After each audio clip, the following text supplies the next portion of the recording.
All right. Good afternoon, everyone. We're just letting people arrive and we'll start shortly.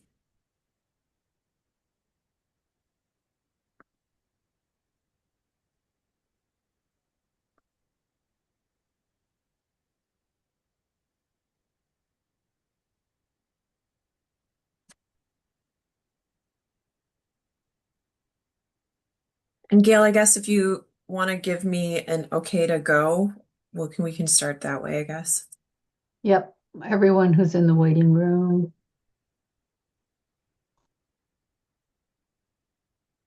Yep. Great. Okay. Well, thank you everyone for joining us for this Lunch and Learn. I'm sure we're all very interested in learning a little bit more about how we can participate in the BEAD public comment period. Just some housekeeping information. I believe everyone is coming in muted. Please stay muted. And we'll have a Q&A at the end of the presentation.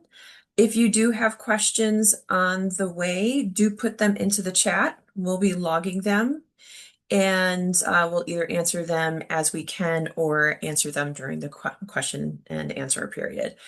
Um, just to remind you, this is recorded and we'll be posting this on our YouTube channel. And along with that, we'll be sending out the slide deck to everyone who signed up and registered for the event. Great. So Jessica, can you go to the next slide? So today we'll be walking through how you and your constituents can take part in the public comment period. It should be opening shortly. This is a way to make sure that your voices are heard. We want to make sure that you understand how to share your input effectively, where that information lives, and how you can stay connected in the process. Next slide, please. And just a couple of high level pieces of information. Um, I'm sure some of you are aware, as we have all been paying attention, the BEAD program received a restructuring policy notice in June of this summer.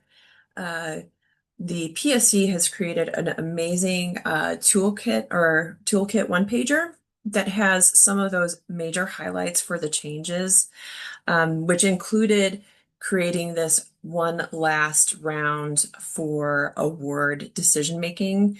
It was called the BOB, so the benefit of the bargain. So you'll see that acronym added to BEAD. It's now BEAD BOB in some cases.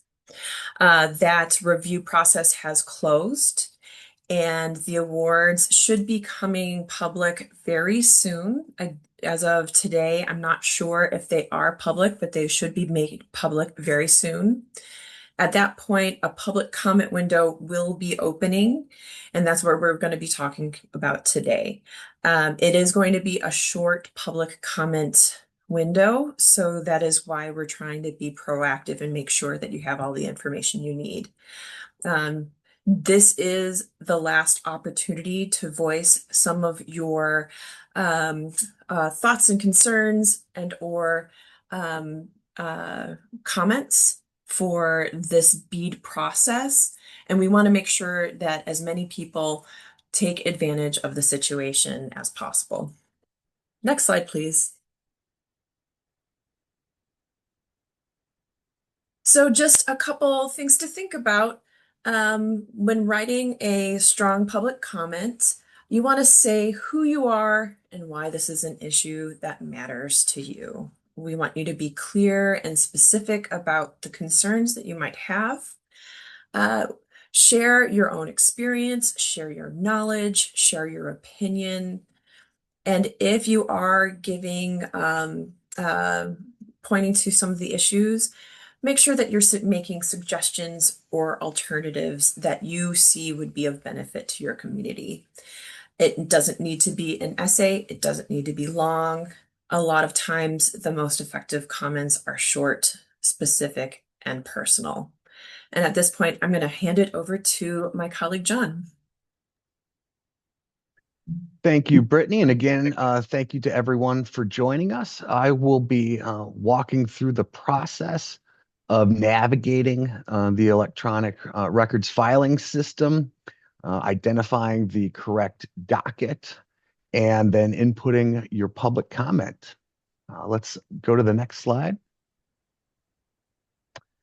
So on screen, you are looking at the front page of the ERF system. So this is a good place to start out if you want to subscribe to the docket and receive notifications when new documents are uploaded to the ERF. Otherwise, at the lower left, you can see the quick search function, and you can go there and input the BEAD docket number 5 BD Bravo Delta 2025. And then what you want to do is to click on the case information button right below the docket number. Next slide, please. All right, so then you will arrive at the docket summary screen. And here you have access to the public comment input form right beneath the red arrow there. But you can also browse around to other sections of the docket, such as the documents where this docket has been uploaded. You can see the staff who are involved, and right up front, you'll see the case coordinator. So this is not the information for the BEAD document. This is the Universal Service Fund. We just wanted to use that as an example. Okay, next slide, please. So another way to access the docket is through the public participation block on the main PSC website. So if you go to their homepage, right in the middle, you'll see the public participation tile right there. When you click to that, it's going to bring you to the public participation webpage. And then you'll just scroll down a little bit until you see the button File a Comment Online, which is beneath subheader number 4 on the public participation page.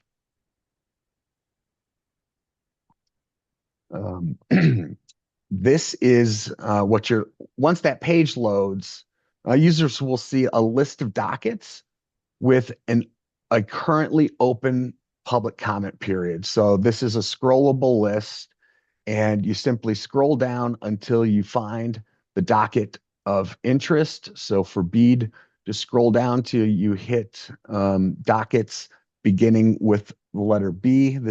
We had to cut it off with dockets still with the title beginning with A there.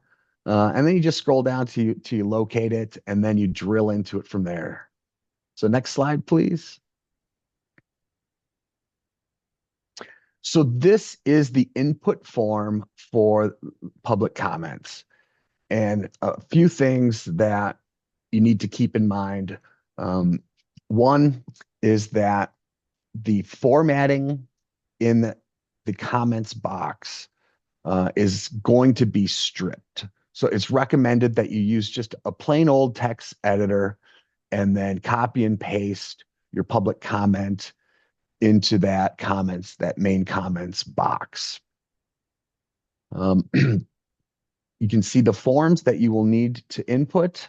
I believe all these are required. So name, location, and state.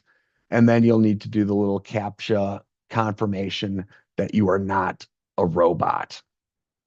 Again, want to stress that formatting will be stripped in this. So keep it simple and just use a basic text editor and then input that into the comment box there. With that, I'm going to turn things over to my teammate, Jessica, to bring us home. All right. Thanks, John. A quick note on the rules that you'll need to follow so that your comment gets accepted, right? It would be awful if you spend all this time putting together a well-crafted comment and then it ends up not being accepted because one of these rules wasn't followed. So the first one is, and this is something that Brittany covered already, but I think it's really important, share only your own knowledge or opinion.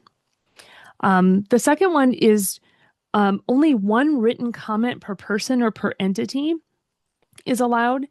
Um, Things like attachments, reference documents, and articles are not counted as comments. Although, if you look on the commenting page, it does let you know that you can reference some of that, but it's not counted as a comment if you have an attachment, reference document, and article. So one written comment per person, share only your own knowledge and opinion, and don't try to attach stuff. Email or fax won't be accepted as a comment. And then only comments submitted during the official comment period are accepted. So don't try to submit early. Don't try to send an email. Like I said in the last one, email or fax won't be accepted. Don't try to submit early or don't try to submit late or won't be counted. These rules really make sure that everyone has an equal voice and that the record stays clear and consistent. You can also find some additional help. We've got, UW-Madison has a writer's handbook that can help with some professional writing. There's a small business guide to comment letter writing from the Small Business Administration. And then there's some helpful information from the General Services Administration on public comments on federal regulations. Another way, one way you can stay engaged during this kind of prepping period is we've got some office hours we're offering every day every business day between now and Thursday, August 28th. We alternate. Some of them are at 9 a.m. and some of them are at noon. But the office hours registration link will allow you to register for any and all of those. So we're really offering these hours to provide support to those who are considering submitting public comment. And then finally, here's how you can stay involved beyond the comment period. Even after the comment period ends, staying connected means that you'll know when and where your input can make a difference next time. You don't have to be an expert or an attorney or a lobbyist to take part. Anyone can contribute by staying informed and sharing their perspectives. So you can subscribe to a docket, and then you'll get email updates every time something is added to that docket. You can, of course, follow a case. You can follow the commission calendar. You could sign up for the Public Service Commission newsletter. There's a spot on their website where you can sign up for their newsletter. And you can follow their announcements online, and of course, attend future open meetings. And so that concludes sort of the instructional portion of our webinar. A huge thank you for participating and for being here. Your engagement really does help make broadband more accessible and effective for Wisconsin communities. And now let's open up for questions. Maybe I can stop sharing here.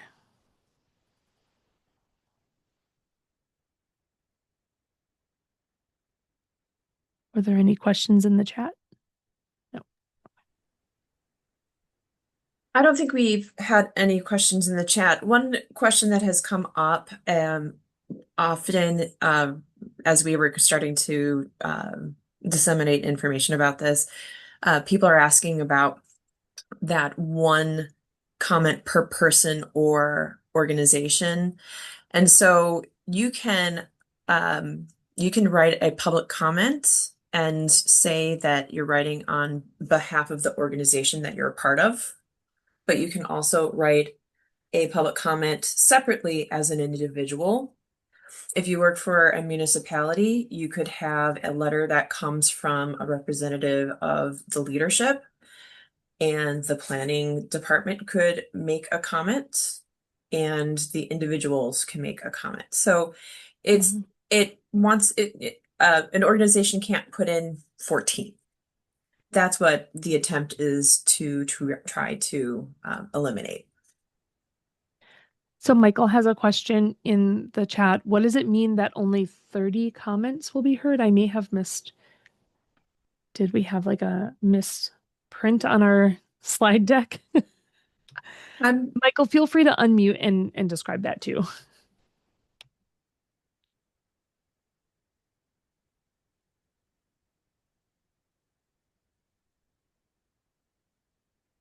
One of the first slides. Okay. I'm not sure if I saw Hmm. that. I don't see that. I don't believe I don't believe that's the situation. Yeah, it's not for sure. So if that helps to an icon. Oh, that's a calendar icon. It represents 30 days. That is a thank you. I will note that I should be careful about the use of that icon. It's just a decorative icon.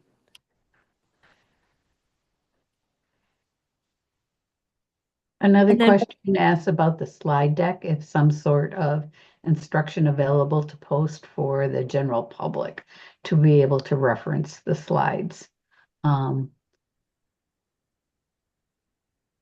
if they want to publish it, yeah. Jess, you want to? yeah, we'll be sharing a PDF of this slide deck um to everyone that registered. And there will be I don't know how long that will take, but there will be a recording of this available as well. And Brittany, are we planning to send a follow-up with a link to the recording to people who registered? Yes. Okay. Yeah, we'll try to turn it around, but because we like to have the transcription done, it may take a little bit longer. We will also be putting together a fact sheet, similar to when we did the challenge process. We're just kind of waiting on a few more details and dates and times before we do that, and we will post that on our website and send out another blast so people know that that's available. So that will also be coming. We, just like you, are waiting for a few more details on that. Let's see, we had another question. Would it be beneficial to ask each person who wrote the letter of support to make a comment? How many are too many, and does it lose value? I would say if they had written a letter of support, you would want them to write a comment, as long as they can speak specifically to the fact that they wrote a letter of support and continue that support. Remember, it's one comment per person. So as long as they're addressing their comment, that's totally appropriate. Okay. Are the preliminary awards announced yet? And where can I find the announcement? We said at the top as well, to our knowledge, the preliminary awards have not been made public just yet. We're expecting them within the next couple of days, and it depends on a couple of things that the Broadband Office needs to work out, potentially with the NTIA, so that we don't have that list yet. Um, if you sign up for notices for the docket, you would be hearing from that as soon as it is made public because it will be attached to the docket. So that's one way to make sure that you hear about it right away. Another thing, we'll work on updating our our memos to you so you know when those become public. We might want to talk a little bit about what they'll see in that as far as the awards. Um, you're not going to know the specifics to which BSLs are covered under each preliminary award. You have to remember they're going to be preliminary awards, and the awards will not tell you specifically which provider is receiving that. They'll be listed by, at this point, we believe they will be listed by county and tribe. And it will talk about the providers who have been offered preliminary awards, what percentage of that county they have. It will not give you specifics on the who in each BSL or project unit has been awarded, and it will not give you specifics on the type of technology that is awarded. So you're going to want to really consider that when you make your comments, that you make your wishes known, not being able to identify exactly where and what each area will be receiving.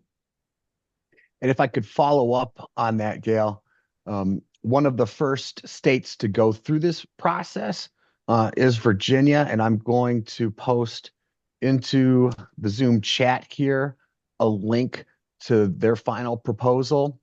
And we have been informed that Wisconsin's final proposal would look something similar to this. And there's an example on that webpage where you can look at an Excel spreadsheet to see how the different counties are broken out by the different providers and the counts and the award amounts. So that's what we'll have something similar when Wisconsin makes its announcement as well. Thanks, John. Another question, is it okay to provide a template for residents to use? And are local ISPs allowed to submit comments? Anyone want to take it? As far as I understand, yes to both of those, right? I think, yep. Yes to Yeah. both of those. I think the caveat would be, remember, in Jessica's portion, it said to speak specifically on how you know that. So rather than to have just a direct form, make sure that they're adding something that speaks to their personal knowledge about the Yes. situation. Yeah, that's what I was going to say. Sometimes form letters can get lost in the mix, like the message gets lost. So if they can take the template you've gotten, and maybe you've got a spot there for them to add their own personal experience or knowledge on the topic, that I think makes it stronger. Another question was, are local ISPs allowed to submit comments?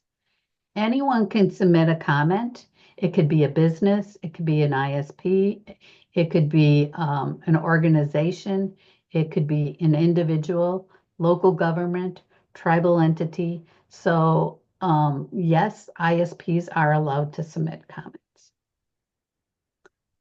Does the Public Service Commission anticipate the comment period to close on September 1st? It really depends on when they are able to publish the potential awards. And the public comment period has to be open for a certain amount of time. And what we understand is that if there's issues, there's some states are being given a little bit of a waiver for a little extra time. I know it is very opaque, but because the BEAD BOB process was done with such quickness, there's a lot of moving a lot of parts at the same time so that we're giving you as much information as we can. We know the time period for public comments will be truncated.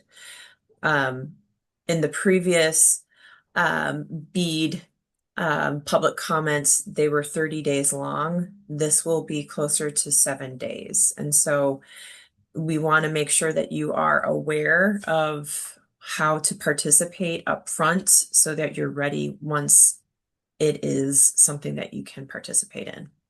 One of the things that we really want to make clear is it's not our broadband office that would be creating the delay. Our broadband office needs to submit things to NTIA, and NTIA may request some cures, some things that they need updating before things can happen and move forth at the state level. So I think the state is trying to adhere as closely as possible. If NTIA requests cures and has they're also going to be getting all the states in at the same time. And so working through it as quickly as possible, but there may be some states have already had cures, which could extend that timeline out a week or so, but they are on the fast track to make everything happen. So we understand it's frustrating not knowing what that is, especially with a holiday there. But we can speak to the fact that we know our broadband office is working hard to make sure people have the opportunity to make those comments, um, and we get out the information as quickly as possible. All right. What is the start and end dates of the public comment period? I think we just spoke to that. We don't know. That's we're waiting diligently for to find that out. As soon as we know, we will make sure it will be posted to the docket. PSC will put that out in their information, and we will send out notice to folks that are on our broadband list so we can get that out to you as quickly as possible. I would say, Gail, both the start and the end date are soon. Yeah, I would say very soon, right? Yes, But we very don't soon. know the exact. Is the date they announced the preliminary awards and when will the 7-day comment period start? Is, yep, when they open it, it will be in the docket that it is now open, and for the number of days that it will be open. And so we don't have a specific that 7 is the magic number, but it will be very short period of time. Let's see, final proposals will be posted. Oh, John, thanks. IRF, okay. Why is it so opaque? Yeah, well, anybody want to comment? I guess that's what happens when you have to work swiftly and this is a different process than we were following 4 months ago. And so um the the airplane was built as it was flying at rocket speeds, and the PSC has been doing a fabulous job making sure that all of the information is going to be beneficial to people in the long run. And I think a lot of us are very well aware of this issue, and we're trying to be as forthright as we can. And thus, we're giving you a webinar upfront before the opening day, sharing with you the information that we have as soon as we can so that you're ready to go once the public comment opens. And I guess what we really want to stress is we don't want people to get frustrated and not submit public comments. Because it's opaque, you're going to want to state what it is you really want to make sure it becomes part of that public record. If it's the type of technology, as you've all gone through your planning committees and spent months and months and years of working on what it is you want and where, you'll want to make sure that that goes in the record for public comment. PSC will be submitting all those public comments to NTIA, and that's the one place that you're going to be able to submit the work that you've done. Remember, the engagement and endorsement has been removed from the guidelines and the scoring. And so it's important that this is the public's one opportunity to express what your desires are. So we hope that you can encourage folks, even though we know it's opaque, we know it's frustrating, that you still submit comments. Yeah, and I'd add to what Gail just mentioned, for sure the policy restructuring notice removed the endorsement from the scoring of these applications. that is something that you can make a public comment about, even Yep. without knowing the awards. The second thing that you can comment on, again, without knowing who got awarded which BSLs, is the shift to the more technology neutral approach as opposed to the fiber first approach. That is also something you don't need to know who won what, which BSL to make a comment about that. So those are things that you can start formulating. We will do our best job, and I'm sure the PSC will too, to help identify wherever, to the greatest extent possible. We did discuss this with staff.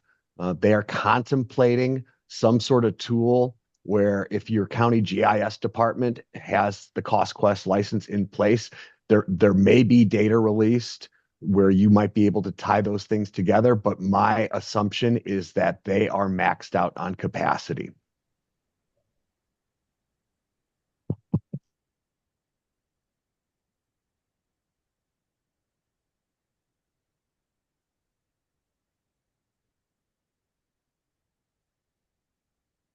Because the question is, are there not state regulations that govern disclosure of use of public monies? We're running a federal program. And so right now, when it's in process of developing a contract, that's still there isn't a contract in place. You're still in that negotiation type phase. It would be like the same thing if a county was, putting together a contract. It doesn't become public, which might impact, it doesn't have to become public if it may impact the outcome. So it's very frustrating, especially to counties who have been considered themselves a partner. We've talked a lot about public-private partnerships. Those were removed in this new directive. So as John has submitted NTIA, what they're requiring right now and scoring and what can be considered, this is your opportunity to try to define that in the public comment to the best of your ability. Yeah, there was one question right above that, Oops, which sorry. was, no, that's okay. Will the PSC provide an awards map similar to Virginia's? And the document was provided. To the best of our knowledge, the PSC is thinking that that's the process that they're going to do. But we're not certain. They might find another way that's more expedient. Again, everything is done with such speed and as much accuracy and clarity as they can at this point. But that particular way of doing it was shown to us as a potential template that they're going to follow. And then just for everyone, Angie had asked is September 4th when NTIA is requiring PSC to submit. Right now, yes. But as we had said before, that could change depending on their cures and if they're given a short extension by NTIA to meet the requirements to provide those cures. Why is the word so opaque? I think we've talked about that already. What? Yep.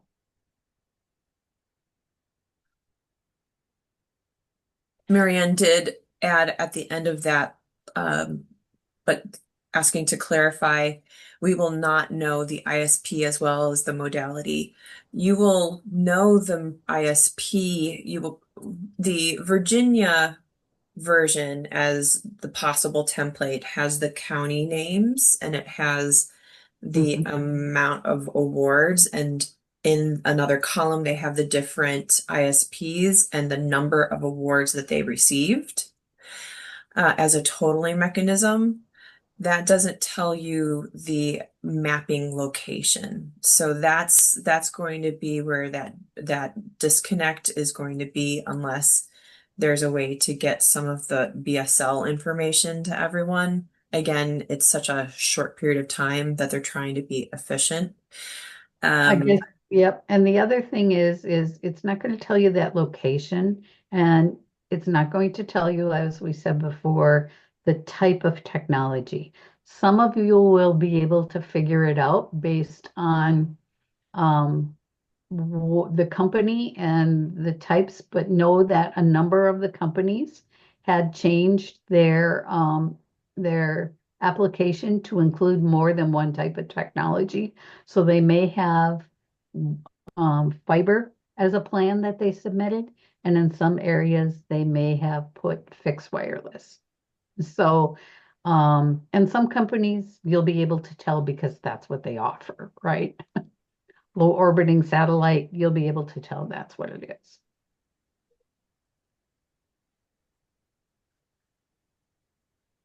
and there could be multiple awards to different ISPs in a single county or tribe, right? Correct.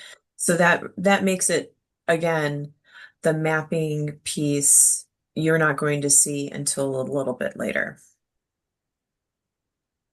There is a question asking hypothetically if a lot of public comments are negative about a specific Wisconsin grant, will Wisconsin PSC make changes to the grant recommendation or comments, or is the comment process designated to collect comments to send to NTIA? In all practicality, the time allotment that NTIA has allowed states, they're not going to have time to change, rebid, or open up and make those changes. They're following the states are following the very strict guidelines of benefit of the Bob. And so they will be making those. And that's why it will be critical to send those on because they do become part of the record that will go to NTIA. One of the things we haven't talked about during the slide presentation is what other options do people have? One of the recommendations that we've been reading from some of the other newsletters from associations is also share your opinions with your legislators.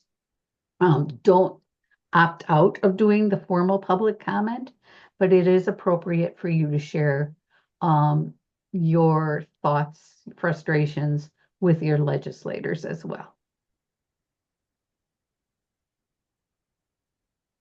Okay.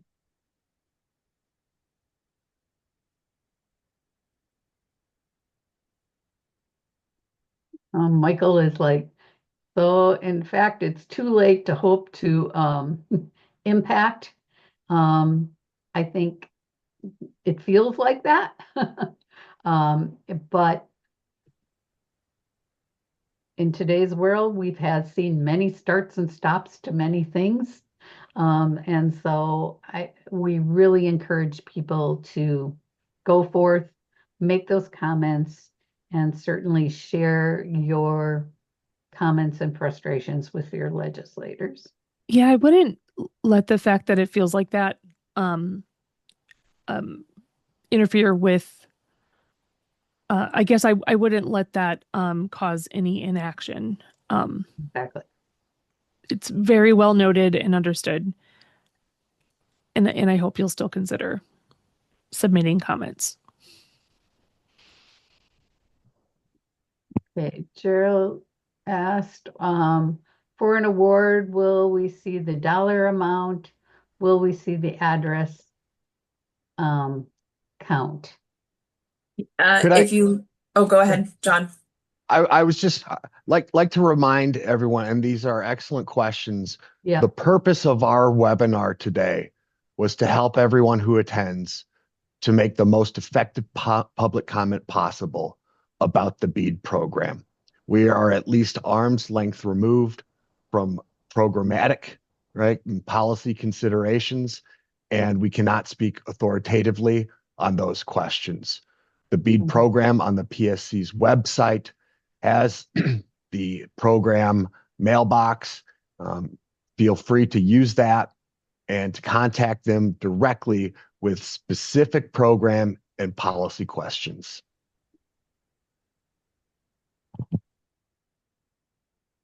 So Uh, I was just going to say, so to answer that question, we can point to a potential template that yeah, might be used, and you will probably be able to see the award amount and the count, but you will not be able to, at this point, see the address. But again, this is all the PSC is the ones that are in charge of that particular decision-making process at this point.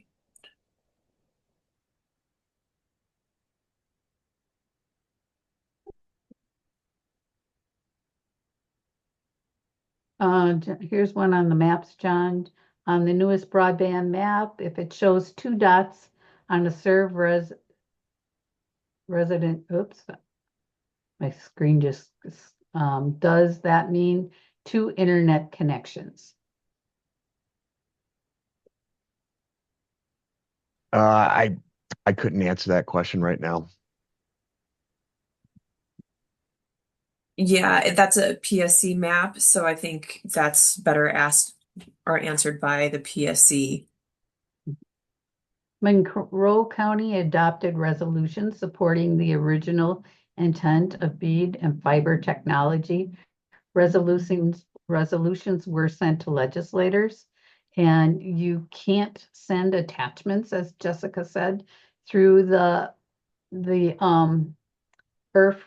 But what you can do is make a public comment in there, say what Monroe County did, that you passed a resolution, what your resolution was about on behalf of the county, and then that will become part of the public record. But you will not be able to submit a copy of that resolution.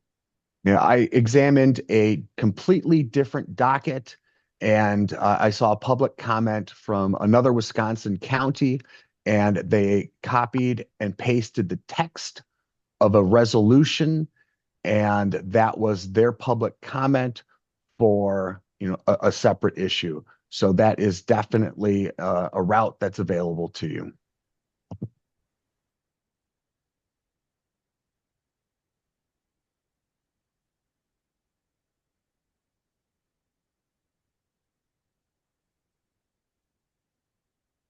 I have to say this is one of the best Q&As portions of a webinar I've been part of.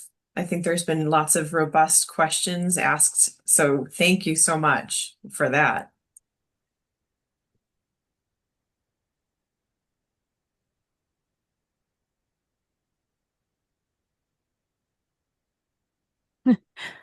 Yeah, I was going to say the same, Jessica Hatch. I agree.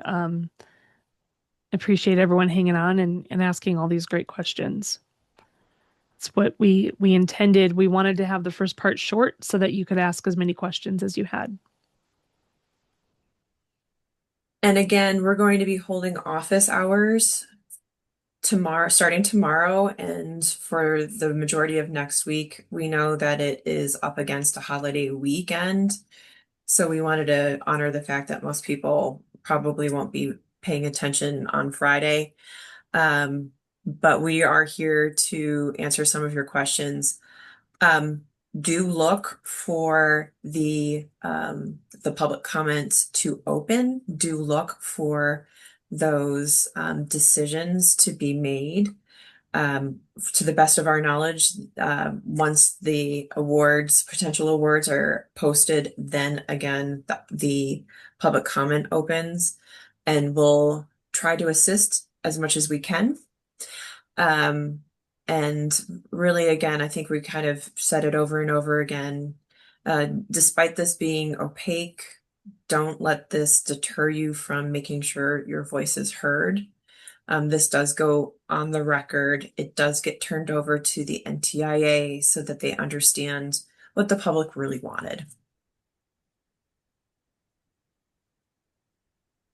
Great. And I guess, team, for the good of the cause, do we feel like we have anything else to offer? Otherwise, we can make sure to give a little bit time back to everyone so that they can actually eat their lunch. And yeah, I think there is one more question. This seems to be one of the few outlets in the West for general frustration caused by the BEAD program. We're trying to do the best with the hand that we currently have. And I appreciate the public's patience as we're trying to help the PSC and the Broadband Office give a little bit more clarity when we can.